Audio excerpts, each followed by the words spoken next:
Salut, bienvenue dans cette nouvelle vidéo. Aujourd'hui on va parler de mon tout premier jeu Pokémon. Et si vous êtes né après 98, c'est probablement le vôtre également. Oui, aujourd'hui on va parler d'un jeu qui va fêter son 11e anniversaire. Et en l'honneur de cela, aujourd'hui on parle de Pokémon Diamant et Perle.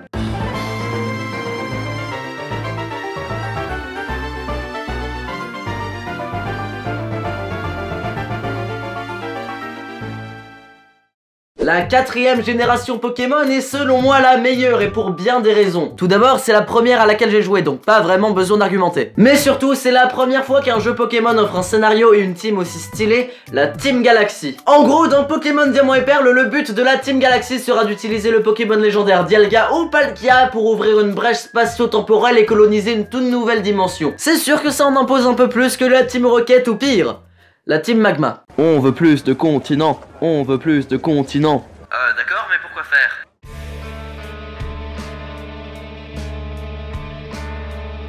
Ouais, y a pas à dire, pour moi la Team Galaxy c'est l'une des organisations de méchants les plus sexy de toutes les générations. Donc le jeu commence par une petite présentation du monde des Pokémon faite par le professeur de la région de Sinnoh cette fois-ci. Et il nous demande en gros notre nom, le nom de notre rival, et il va également nous demander si on est un garçon ou une fille. Donc voilà, après avoir rempli toutes ces informations, ton aventure peut commencer. Et elle commence dans la chambre du héros qui est devant la télé et qui se dit: bon, j'en ai marre de rester toute la journée dans ma chambre sur Netflix, et si je devenais dresseur de Pokémon? Ni une ni deux, il s'en va se balader dans les hautes herbes avec son meilleur ami, et pas de chance, il se fait attaquer par des étourmis. Sérieusement, des étourmis. Vous auriez pas pu prendre quelque chose d'un peu plus imposant, parce que bon, un étourmi, y a pas de quoi s'affoler, tu lui fais la bise, il crève. Après, c'est sûr que le jeu aurait été bien différent s'ils avaient commencé leur aventure en se faisant gangbang par un troupeau de béto-chefs. Bienvenue dans le monde merveilleux des Pokémon.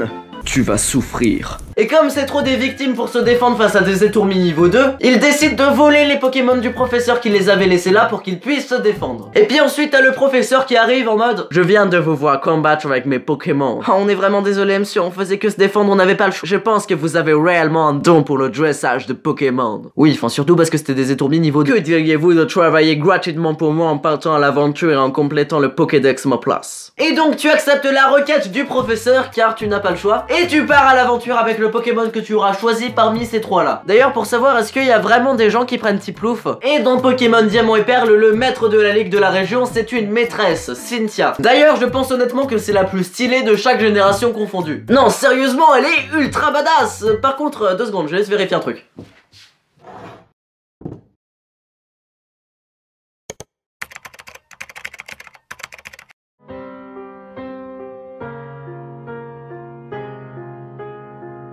Plus jamais ça. Et sinon, Pokémon Diamant et Perle, c'est un Pokémon plutôt classique. Il apporte pas des changements de malade, contrairement au passage de la 6G à la 7G. Comme à chaque génération, on a droit à un Pokémon insecte qui fait office de Crisacier. Comme à chaque génération, on a droit à un rongeur électrique qui fait office de Pikachu. Et comme à chaque génération, le maître d'arène de type roche a un prénom jeu de mots avec le type roche, justement. Et dans Pokémon Diamant et Perle, les teams des différents joueurs se ressemblent un peu toutes. Ton starter, Simiabraz ou Torterra, oui, parce qu'il y a vraiment des gens qui prennent Tiplouf. C'est une vraie question. Et Raptor, car il faut bien un Pokémon à qui apprendre vol. Mustéboué, car il faut bien un Pokémon à qui apprendre surf. Et personne ne prend Tiplouf. Alakazam, car il est dans toutes les teams de chaque jeu depuis des années. Luxray, parce qu'il est beaucoup trop stylé. Et Dialga ou Palkia, suivant la version que vous avez choisie. Voilà, en à peine quelques phrases, je viens de décrire les teams entières de 80% des joueurs. Et dans Pokémon Diamant et Perle, c'est la première fois qu'apparaît Arceus. Arceus. Pour faire court, Arceus c'est le Pokémon divin, le Pokémon créateur, le Pokémon le plus puissant du jeu, et qui accessoirement ressemble à un alpaga. Mais du coup, si c'est le Pokémon le plus connu, qui a même des religions à son égard, pourquoi vous avez mis 4 générations à le sortir? Et puis, si c'est bien un dieu et que Dieu est unique, pourquoi on peut le trouver en shiny? Dans Pokémon Diamant et Perle, le début du jeu est assez tranquille, à part si vous avez pris Wistikram. Dans ce cas là, la première arène va être un peu plus dure. Non, en vrai, toutes les arènes du jeu sont globalement très simples, mais ça commence réellement à se corser à partir de la 7ème et 8ème arène.